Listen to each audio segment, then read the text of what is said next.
სწავლთან არის დაკავშირებული კვერთხის წითლად შეღებილი ტრადიცია. წითელ პარასკევს მასწავლებლებზე უბნების უსაბონებლად ეძებება კვერცხი.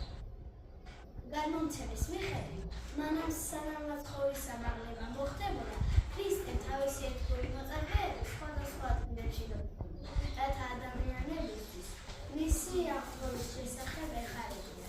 საქადაგებლად გაეშურა მარია მაგდალინელის, რომელმაც ღვთისმშობლის შემდეგ პირველმა იხილა.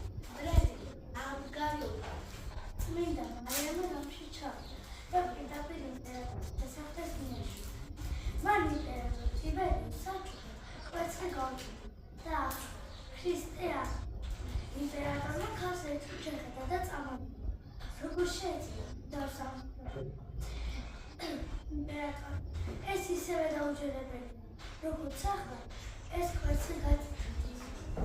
ჩას სიტყვები არ ჰქონდა განთავებული, რომ კვერცხი მართლაც გაწითლდა. ამ დღეიდან მოყოლებული ქრისტიანობა აღწევს წმინდა დღესასწაულს წითელი კვერცხით ეგებოდა.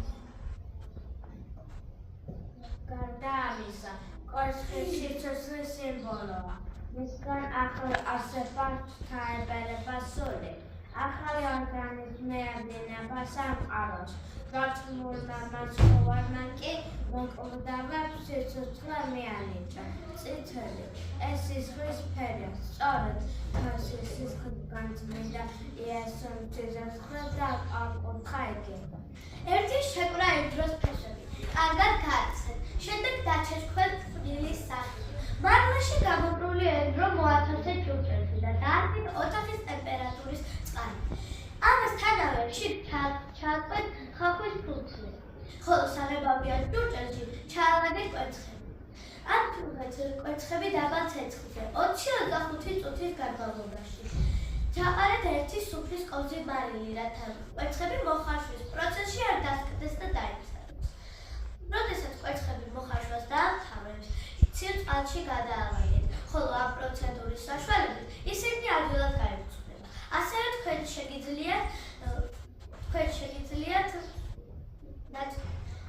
ზეითუნის ან მზესუმზირის ზეთში ამოვლებული ნაჭრით გააპრიალოთ კვერცხები და კვერცხები გახდება მზილვა.